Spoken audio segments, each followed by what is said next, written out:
Hello class, welcome back बच्चों। लो यार बच्चों, स्टार्ट करते हैं नया लेक्चर। बेटा, आज नए लेक्चर में हमने वैल्यू एडेड मेथड के न्यूमेरिकल्स करने हैं और कोशिश करनी है बेटा एक ही दिन में सारे न्यूमेरिकल कर दें। 19 न्यूमेरिकल हैं, 10-11 यहाँ से कर लेंगे, बाकी कुछ होगा। ठीक है जी, रिवीजन का पेस अपना चलता रहना चाहिए। ऑलरेडी बेटा मतलब डिसाइडेड है कि दिवाली पे 4 छुट्टियां आपको वैसे भी देनी है। मैं ठीक है ना, परसों से शुरू हो जाएंगी शायद छुट्टियां, मेरे ख्याल तो परसों ही है छोटी दिवाली। बाकी तो महाज्ञानी महापंडित आप सब लोग मार्केटों में रहते ही हैं, मुझे बता दो दिवाली कब की है। 31 या 31 की कह रहे हैं? चलो जी, मैं तो फिर 30 से छुट्टियां स्टार्ट है। 30, 31, 1 को गोवर्धन है या नहीं है? नहीं है, 2 को गोवर्धन पूछा है और 3 को भाई दूज, तो फिर 1 को आ जाना। अब तो फिर मैं क्या करूं? मैं तो पहले कहा 4 से ज्यादा मैं भी छुट्टी नहीं दे सकता। 3 को आ जाना, भाई दूज वाले दिन सुबह भाई दूज हो ही जाएगा। फिर संडे है उस दिन, कह रही संडे उस दिन भाई। चलो देखते हैं। चलो अब स्टार्ट करते हैं, बताता हूँ मैं आपको छुट्टियां कैसे रहेंगी। अब वो लास्ट लेक्चर में ना हमने प्रिकॉशंस छोड़ दी थी वैल्यू एडेड मेथड की, बाकी सब कुछ डन है। प्लीज 1 मिनट सामने देखो, बार बार रुक जाओ। बेटा, वैल्यू एडेड का हमने फॉर्मूला क्या पढ़ा था? यार ये कौन पंगे लेता रहता है बेटा। वैल्यू एडेड मेथड का हमने लास्ट लेक्चर में फॉर्मूला पढ़ लिया था। वैल्यू एडेड किसके बराबर है? Value of output minus intermediate consumption. Value of output को हमने एक्सपेंड करा था बेटा, sales plus change in stock. Sales plus change in stock which is equal to closing stock minus opening stock. Intermediate consumption को भी expand कर लिया था बेटा, डोमेस्टिक परचेसेस प्लस इंपोर्ट्स। और बेटा सेल्स को भी हमने फर्दर एक्सपेंड कर लिया था, डोमेस्टिक सेल्स प्लस एक्सपोर्ट्स। यानी कि बेटा कुल मिला के domestic sales plus export, closing stock minus opening stock minus domestic purchases minus imports, ये फॉर्मूला बन जाएगा बेटा। कोई दिक्कत कोई परेशानी तो नहीं? अब बेटा अगर मैं प्रिकॉशन की बात करूं तो टोटल मिलाकर बेटा 6 प्रिकॉशन है while using value added method. इन 6 बातों का आपको ध्यान रखना है, शॉर्टकट है बेटा, मैंने बनाया हुआ है, याद रहे, ठीक नहीं रहे तो भी कोई दिक्कत नहीं। बेटा सबसे पहली बात ये कहते हैं हम, आई से इंटरमीडिएट कंजम्पशन इंक्लूड नहीं करनी इस मेथड में। और बेटा मैं कहता हूं ये तो बात आपको फॉर्मूला से दिखाई दे रही होगी, क्या मैं इंटरमीडिएट कंजम्पशन इंक्लूड कर रहा हूं? उसने कहा नहीं करनी, हमें भी पता नहीं करते हम। फिर वो कहता है चेंज इन स्टॉक को हमेशा इंक्लूड करना है, बेटा हम भी करते हैं, ये change in stock, change in stock को इंक्लूड करना है जी, करना है, कर रहे हैं हम। फिर कहते हैं बेटा second hand goods and services की वैल्यू नहीं लेनी, सेकंड हैंड गुड्स की वैल्यू नहीं लेनी, लेकिन अगर इसको बेचने में कोई कमीशन ब्रोकरेज लगी है तो वो वैल्यू ले लेनी है। क्यों, समझ लेते हैं बेटा इस बात को। बाबू 2020 में ना मैंने एक मोबाइल फोन लिया, ठीक है, जो प्रोड्यूस हुआ था उसी साल में। मेरा ख्याल वैल्यू ऑफ आउटपुट की डेफिनेशन आपको याद होगी, market value of all the goods and services produced during a year. मेरा मतलब कभी सेल से तो होता ही नहीं। 2020 में गुड्स प्रोड्यूस हुआ, एक मोबाइल फोन प्रोड्यूस हुआ, मैंने उसी साल में खरीद लिया। क्या बेटा 2020 के वैल्यू ऑफ आउटपुट में जुड़ गया होगा? यानी कि वैल्यू एडेड मेथड में जुड़ गया होगा, बिल्कुल जुड़ गया होगा। आज बेटा वो पुराना हो गया, मैं बोर हो चुका हूं उससे, मैंने 2024 में बेच दिया। क्या बेटा इस साल फिर जोड़ दूं वैल्यू एडेड में? फटाफट से बताओ, इस साल जोड़ दूं? क्यों, कैसे जोड़ दूं? बेटा अगर उसका प्रोडक्शन 2020 में हुआ, मेरा मतलब तो प्रोडक्शन से, मेरा मतलब तो कभी सेल्स से है ही नहीं। वो तो बात अलग है कि मैं प्रोडक्शन निकालने के लिए sales plus change in stock का इस्तेमाल करता हूं, आफ्टर ऑल मैं निकालना तो प्रोडक्शन ही चाहता हूं। ठीक है जी, और अगर मैंने 2020 के प्रोडक्शन में जोड़ दिया था 2024 में, दोबारा थोड़ी प्रोड्यूस हुआ बेटा, ये एक प्रोडक्शन को एक ही तो बार जोड़ोगे, दोबारा कैसे जोड़ सकते हो? तो बेटा इसी लॉजिक पे सेकंड हैंड गुड्स की वैल्यू कभी भी शामिल नहीं होती। लेकिन अगर इस सेकंड हैंड गुड्स बेचने के लिए मैंने कोई कमीशन ब्रोकरेज दिया है तो वो शामिल होगी, क्योंकि ये सर्विसेज इसी 2024 में तो प्रोड्यूस हो रही है। आप खुद समझो, मैं कहूँ मेरा फोन बिक ही नहीं रहा था मुझसे, सेकंड हैंड तो हो गया था, मैं बेचना भी चाहता, बिक नहीं रहा था। मैंने किसी मोबाइल डीलर को कांटेक्ट किया, मैंने कहा जी आप ये बेच लो। उसने कहा जी 1,000 रुपये मेरी कमीशन है फोन बेचने पर। मैंने कहा डन, दूंगा, 1,000 रुपये बिकवाओ। उसने फोन बिकवा दिया, मैंने 1,000 रुपये उसको दिए। बेटा ये तो समझ में आता है कि सेकेंड हैंड गुड्स यानी कि उस फोन की वैल्यू नहीं जोड़नी इस साल के वैल्यू एडेड में, लेकिन बेटा वो 1,000 रुपए कमीशन के जोड़ने हैं कि नहीं जोड़ने? क्यों नहीं जोड़ने बेटा?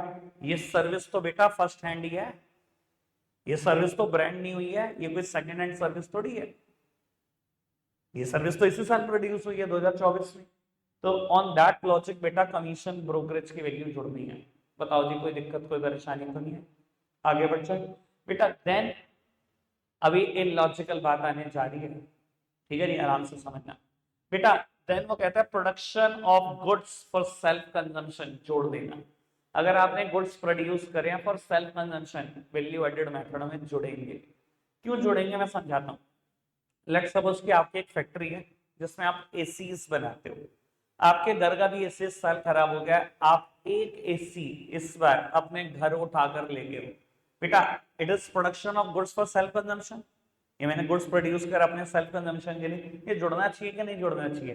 क्यों नहीं जुड़ना चाहिए? प्रोडक्शन नहीं है, सेल। मैं सेल निकालता हूँ इस मेथड में, पहले ही बताऊं, मैं उस दिन से यही बोलता जा रहा हूँ, सेल पे ध्यान मत दो। मैंने जानबूझ के इसकी डेफिनेशन लिखी थी ताकि बेटा आपको समझ में आए कि मेरा फोकस प्रोडक्शन पर है। तो बेटा ये एसी मेरी फैक्ट्री में इसी साल तो प्रोड्यूस हुआ है, चाहे मैं घर ले गया, मेरा सेल से तो कोई ताल्लुकात ही नहीं है बेटा। तो अब जुड़ना चाहिए कि नहीं जुड़ना चाहिए? बिल्कुल जुड़ना चाहिए। लेकिन यहां पर इलॉजिकल है बात, कहता है production of services for self consumption include नहीं होगा। बड़ा इलॉजिकल है, मतलब मुझे कभी कोई गुस्सा आता है इस बात को पढ़ाकर। आप कहते हो production of goods for self consumption जोड़ लेना, production of services for self consumption नहीं जोड़ना। क्यों भाई, क्या दिक्कत क्या है? बेटा गवर्नमेंट ने एक बड़ा बिगड़ सा लॉजिक देकर इसको मना कर दिया, नहीं छोड़ना। गवर्नमेंट से जब पूछा गया कि क्या लॉजिक है कि आप गुड्स फॉर सेल्फ कंजम्पशन जुड़वा देते हो, सर्विसेज फॉर सेल्फ कंजम्पशन नहीं जुड़वाते, गवर्नमेंट ने कहा इनकी इंप्यूटेड वैल्यू निकालना बहुत मुश्किल है, मतलब सेम वैल्यू मार्केट वैल्यू निकालना बहुत मुश्किल है। मैं मन में सोचा क्या मुश्किल है भैया, आप खुद समझो। आपकी मदर है, घर पे बहुत सारी सर्विसेज दे रही है, देखो घर में गार्डन बना रखा है आपने छोटा सा, उस गार्डन का भी ध्यान रखते हैं। सर इसकी मार्केट वैल्यू नहीं निकल सकती, मतलब क्या लॉजिक दिया आपने? एक दूसरे गार्डनर को देख लो जो ऐसी सर्विस देता है, मार्केट वैल्यू एक मिनट में निकल सकती है। बेटा आपकी मदर घर पर फूड कुक करती है, बेटा अगर मैं कोई और कुक रख लेता तो उसकी मार्केट वैल्यू नहीं निकल सकती। यार ये क्या बात, क्या लॉजिक क्या दिखती है? लेकिन जैसा कंसेप्ट है वैसा ही है, मैंने समझा दिया आपको। Production of services for self consumption, अगर कोई सर्विस प्रोड्यूस हो रही है सेल्फ कंज्यूम कर रहे हो, वो शामिल नहीं करनी। ठीक है जी, बात समझ में आती है? Last one again in logical point, imputed value of the owner occupied house जोड़ना है बेटा। Imputed value of the owner occupied house, owner अपने खुद के घर में रहता है, कहता है इंप्यूटेड वैल्यू निकालो, मतलब मार्केट वैल्यू ऑफ रेंट निकालो और जोड़ दो। बेटा ये भी तो एक सर्विस ही है जो अपने आप को दी जा रही है। अभी आपने कहा production of services for self consumption नहीं जोड़ना। अगर ओनर अपने आप को घर किराए पे दे रहा है, आप क्या समझते हो बेटा? घर किराए पर देना, रेंटिंग ऑफ इमूवेबल प्रॉपर्टी, जिस दिन जीएसटी लॉ पढ़ोगे उस दिन समझ में आ जाएगा ये एक सर्विस ही है। रेंटिंग को ना हमेशा सर्विस माना गया, कोई गुड्स नहीं होता रेंटिंग ऑफ इमूवेबल प्रॉपर्टी। एक तरफ तो आपने कहा production of services for self consumption नहीं जोड़ना, और एक तरफ आपने कह दिया included value of the owner occupied house जोड़ देना है। सर ये भी तो एक सर्विस ही थी, ये जुड़वा दिया आपने, मतलब एक के बाद एक ही लॉजिकल पॉइंट है इन दोनों। क्लियर है भाई? 6 की 6 बातें समझ में आई। इंटरमीडिएट गुड्स नहीं जोड़ने, चेंज इन स्टॉक जोड़ देना है, सेकंड हैंड गुड्स नहीं जोड़ने, कमीशन ब्रोकरेज जोड़ देना है, production of goods for self consumption जोड़ने हैं, production of services for self consumption नहीं जोड़ने, imputed value of the owner occupied house जोड़ देना है। ये हैं 6 प्रिकॉशंस। आगे बढ़े बाबू, अब मैं न्यूमेरिकल पर सीधा शिफ्ट कर रहा हूं। ठीक है जी, सामने देखते रहना, 3-4 बातें पहले मैं बता दूं ताकि आप आसानी से क्वेश्चन झेल पाओ।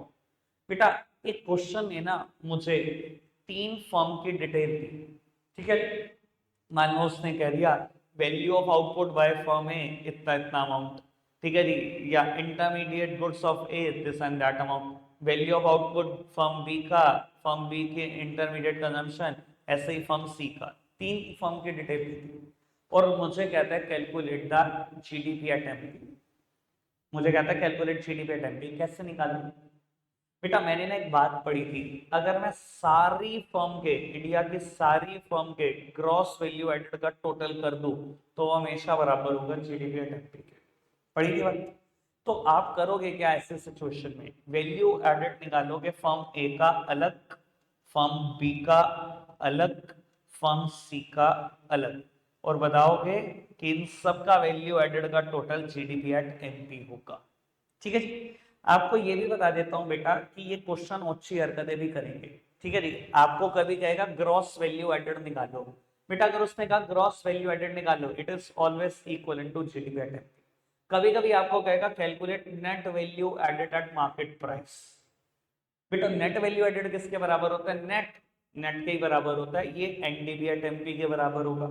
कभी आपको कहेगा net value added at factor cost निकालो, ये एनडीबी एट एफसी के बराबर होगा। कभी आपको कहेगा gross value added at factor cost निकालो, ये जीडीपी एट एमपी के बराबर होगा। ठीक है जी। अब मैं आपको लेकिन एक बात क्लियर कर देता हूं, मान लो सेम ही क्वेश्चन, सेम ही क्वेश्चन, यही क्वेश्चन होता और मुझे कहता calculate net value added at factor cost, net value added at factor cost मतलब एनडीबी एट एफसी। क्या बेटा ये मेथड डायरेक्टली कभी एनडीबी एट एफसी निकलवा सकता है, नहीं निकलवा सकता, ये मेथड डायरेक्टली आपको यहीं पहुंचा सकता है। ठीक है ना। देखो बुक वाले तो आपको ऐसा समझते हैं बेटा सब कुछ आप ही हो, एक स्टेप में एनडीबी एट एफसी निकाल देते हैं, एक ही स्टेप में फॉर्मूला बनाते टाइम ऐसा फॉर्मूला बनाएंगे, डैप भी एडजस्ट कर देंगे, एनआईटी भी एडजस्ट कर देंगे, सब फॉर्मूला में एडजस्ट कर देंगे, ऐसा आपको कभी करना ही नहीं है। आप तीनों फर्म का अलग अलग वैल्यू एडेड निकालोगे, पहले जीडीपी एट एमपी निकालोगे, फिर उसका कन्वर्जन करके दिखाओगे एनडीपी एट एफसी में, जो हमने चैप्टर नंबर 3 में सीखा है कि एनडीपी एट एफसी कैसे निकलता है। आप जीडीपी एट एमपी में माइनस करो डैप, माइनस करो एनआईटी, तो पहुंचोगे वहां। एक स्टेप में किसी का आंसर नहीं होना चाहिए। क्लियर अभी तक सारी बात? ठीक है जी। अच्छा तब क्या हो अगर मुझे कहे कैलकुलेट ग्रॉस वैल्यू एडेड और मेरे को एक ही फर्म का डेटा दे रखा हो, बेटा अगर एक ही फर्म का डेटा है तो मान के चलते पूरे इंडिया में एक ही फर्म है, उसका जो भी वैल्यू एडेड आएगा वही जीडीपी एट एमपी। ठीक है, समझ में आती है बात? बेटा याद है जब लास्ट लेक्चर में हम थ्योरी पढ़ रहे थे तो मैंने कहा था शुरू में जब डेफिनेशन पढ़ी थी, value addition it refers to the addition to the value of raw material और the intermediate goods by a firm by the virtue of its productive activity. मैंने कहा था एक फर्म अपनी प्रोडक्टिव एक्टिविटी की वजह से रॉ मटेरियल या इंटरमीडिएट गुड्स में जो भी वैल्यू ऐड करती है वो होता है वैल्यू एडिशन। ठीक है जी। आपने 200 का कोई इनपुट खरीदा, 800 में बेच दिया, तो आपने कितनी वैल्यू ऐड करी, आपने तो 600 ही ऐड करी वैल्यू। या आप कहोगे मैंने 800 बेचा, मैंने 800 के 800 वैल्यू ऐड करी है, आपने 800 नहीं करी बेटा। हाँ मैं ये बोल रहा था कि रॉ मटेरियल और इंटरमीडिएट गुड्स बोलने के लिए ऑलमोस्ट सेम है पर थोड़ा सा फर्क है। मैंने कहा था जब इसकी जरूरत महसूस होगी मैं बताऊंगा, अब इसकी जरूरत महसूस हो रही है इसलिए मुझे बताना पड़ रहा है। देखो अगर क्वेश्चन में डायरेक्टली इंटरमीडिएट कंजम्पशन गिवन हो तो मैं हमेशा इसको इस्तेमाल करूंगा, हमेशा। अगर क्वेश्चन में इंटरमीडिएट कंजम्पशन नहीं है और सीधा दिया हुआ है परचेस ऑफ रॉ मटेरियल, मैं उसको इस्तेमाल कर सकता हूं। क्या ये एग्जैक्टली इक्वल होते हैं? एग्जैक्टली इक्वल नहीं होते। देखो इंटरमीडिएट गुड्स क्या होते हैं बेटा, जो दूसरे गुड्स के प्रोडक्शन में हेल्प करते हैं और अपनी आइडेंटिटी को खो देते हैं ड्यूरिंग प्रोडक्शन। आपकी नॉलेज के लिए बता देता हूं इंटरमीडिएट कंजम्पशन बहुत सारे क्वेश्चन में कैसे बनेगा बेटा, raw material plus power charges यानी कि इलेक्ट्रिसिटी चार्जेस। क्यों? अच्छा एक बात बताओ, रॉ मटेरियल अपनी आइडेंटिटी खो देगा ड्यूरिंग प्रोडक्शन क्या नहीं खो देगा? इंटरमीडिएट गुड्स हो सकता है, हो सकता है। आपको क्या लगता है इलेक्ट्रिसिटी की कोई आइडेंटिटी होती है? ये अपनी आइडेंटिटी नहीं खो देगी ड्यूरिंग प्रोडक्शन, पहली बात तो उसकी कोई आइडेंटिटी नहीं होती। और बेटा इस्तेमाल ये भी इंटरमीडिएट गुड्स के तौर पर ही हो रही है, डेफिनेशन ये भी पूरी सेटिस्फाई कर रही है, which are helpful in the production of other goods, ये है नहीं दूसरे गुड्स के प्रोडक्शन में helpful, and loses it's identity during production, इसकी भी आइडेंटिटी खो जाती है ड्यूरिंग प्रोडक्शन। ध्यान रख लेना बेटा, इंटरमीडिएट गुड्स इंटरमीडिएट कंजम्पशन निकालनी है दी ये तो बहुत अच्छा, नहीं तो रॉ मटेरियल और पावर चार्जेस को जोड़ देना, मतलब इलेक्ट्रिसिटी चार्जेस। ठीक है जी। एक बार एक चीज और बता देता हूँ, कई बार बेटा आपको कंफ्यूज करने के लिए एक वर्ड देता है बार बार, single use producer good, single use producer good, ये क्या है? Intermediate consumption. देखो पहली बात तो दिया गया प्रोड्यूसर गुड, मतलब मैन्युफैक्चरर इस्तेमाल करता है। ठीक है जी। मैन्युफैक्चरर क्या इस्तेमाल कर सकता है आप समझो, या तो मशीन इस्तेमाल कर सकता है या रॉ मटेरियल इस्तेमाल कर सकता है। उसने बोल दिया सिंगल यूज, भाई मशीन का सिंगल यूज तो नहीं होता। सिंगल यूज मतलब एक इस्तेमाल करो खत्म, यानी कि फिर ये डेफिनेशन सोच लो, helpful in the production of other goods and loses its identity during production. Single use producer goods है, एक इस्तेमाल से ही उसकी आइडेंटिटी खत्म, मतलब single use producer good intermediate consumption ही होता है। समझ आ रही है बात? पक्का से आगे बढ़े। अब बेटा मेरे को लगता है मैंने बेस तैयार कर दिया, ऐसा नहीं है कि कुछ नया नहीं आएगा, आएगा अभी भी आएगा, इक्का दुक्का बातें आने तो इंतजार करते हैं उसके आने की। चलो जी श्री गणेश करते हैं बेटा फटाफट से। Example number 1, calculate the value added by form A and value added by form B.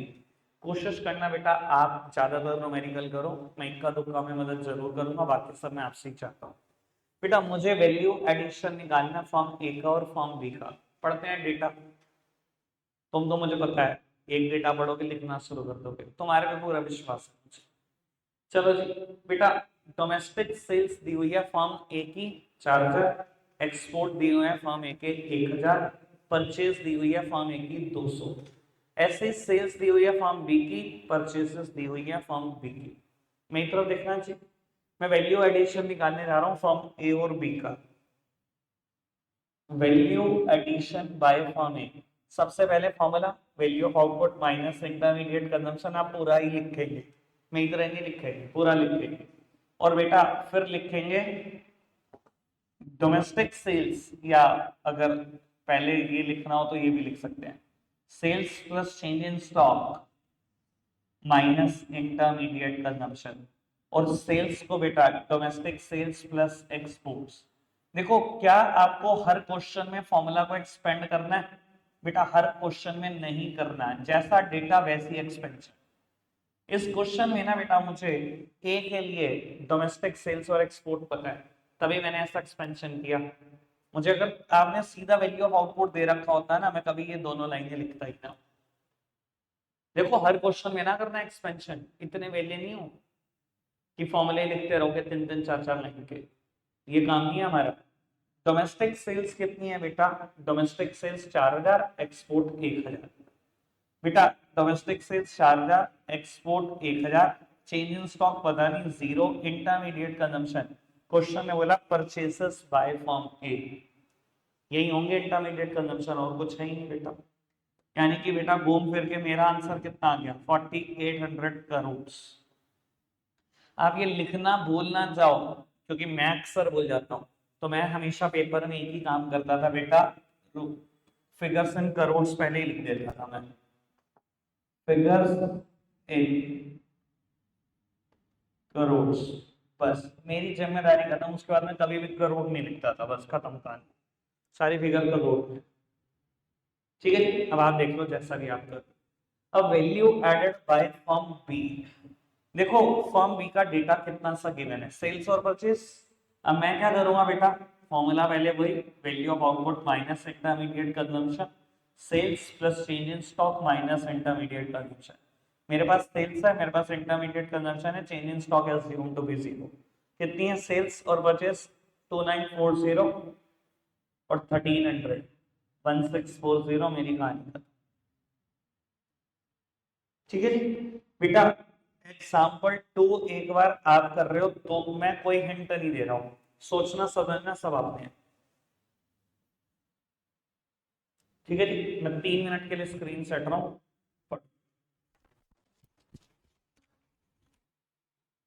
मैं कर रहा हूं question number 2, from the following info given below calculate value added by form and form B, GDP at MP और NDP at FC.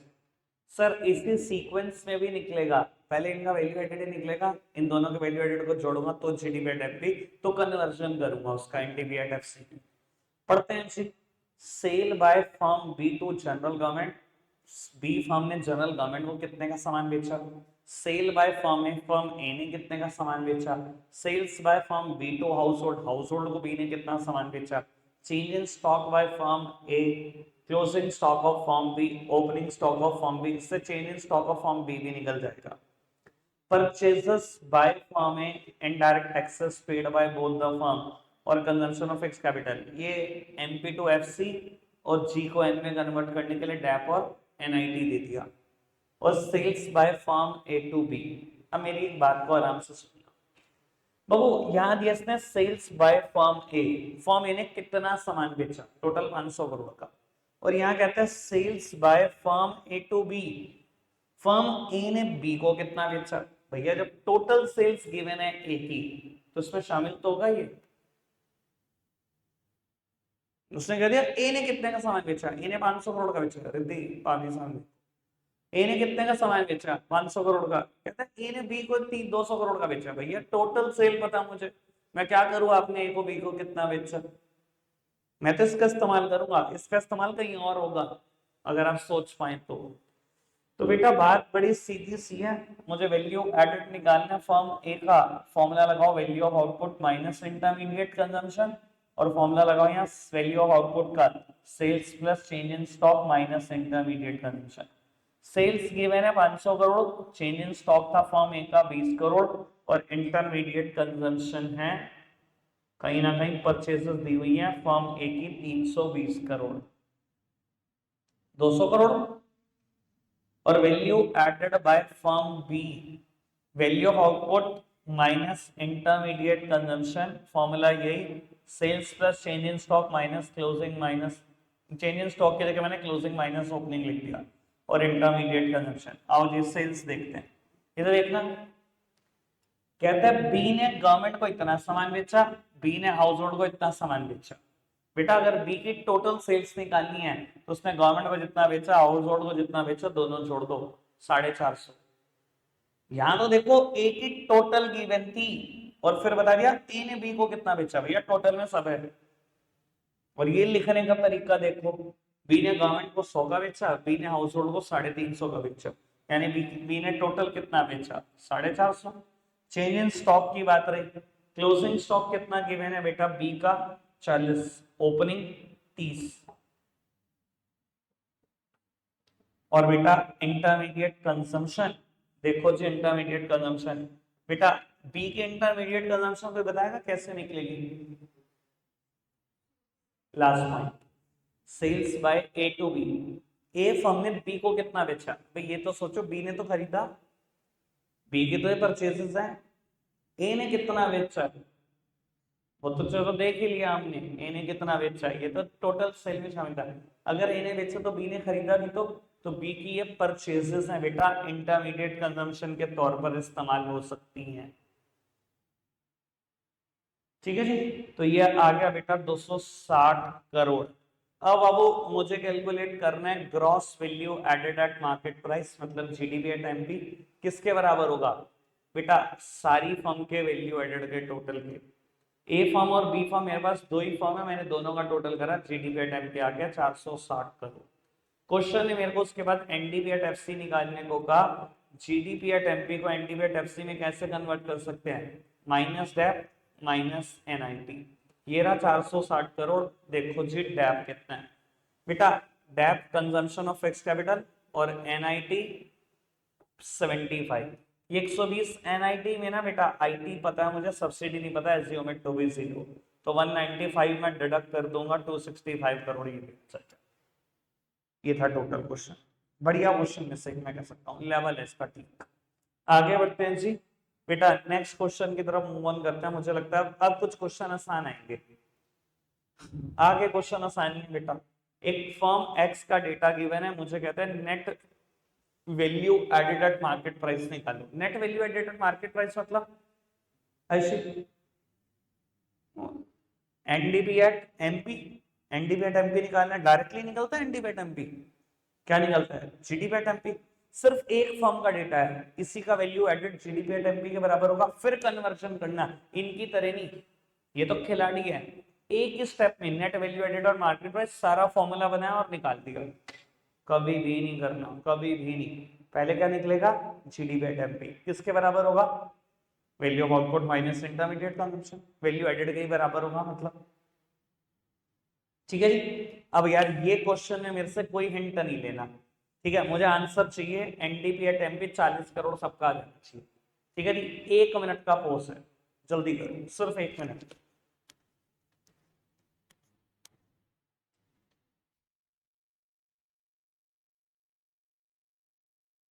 40 crore आ गया। चलो आपके लिए ना बेटा होमवर्क है 12 तक, 9 क्वेश्चन, 9 एग्जाम्पल होमवर्क है। 3 तक डन है, आप 12 तक करके आना कल। ठीक है जी, 13 से मैं शुरू करूंगा कल, 13 से 19 फिर टारगेट है। रखते आज के लिए इतना ही है प्यारे बच्चों, बाय।